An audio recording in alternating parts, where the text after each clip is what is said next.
एकदा घोडबंदरकडे जाणाऱ्या अवजड वाहनांना बसलेल्या आहे। सकाळपासून वाहतूक संथ गतीने सुरू आहे। माजीवाडा ते मानपाडा मार्गावर वाहनांच्या रांगा लागल्या। वाहतूक आता सुरळीत होण्यासही सुरुवात झालेली आहे।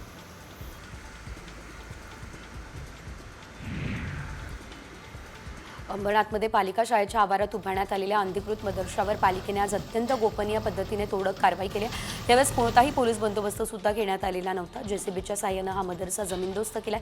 या कारवाईनंतर शहरातील इतर शासकीय जागेतील अतिक्रमणांवर कारवाई होते का हे बघणं महत्त्वाचं आहे।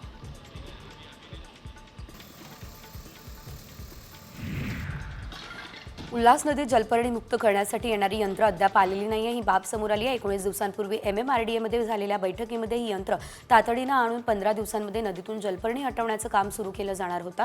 मात्र यंत्रच न आल्यानं उल्हास नदी अजूनही जलपर्णी मुक्त झालेली नाहीये असं समोर आलंय।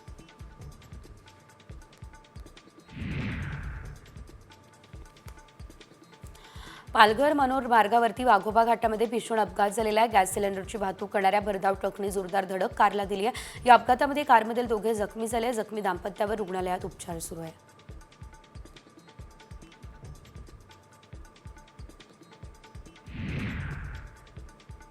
कल्याणमध्ये गॅरेज मेकॅनिकलने मालकाच्या गॅरेज शेजारी स्वतःचं गॅरेज थाटल्यानं दोघांमध्ये वाद झाला। या वादातून गॅरेज मालक आणि साथीदारांनी मेकॅनिकसह त्याच्या भावाला बेदम मारहाण केली। या प्रकरणी आरोपी सतीश पिल्लईसह चौघांविरोधात गुन्हा दाखल झालेला आहे।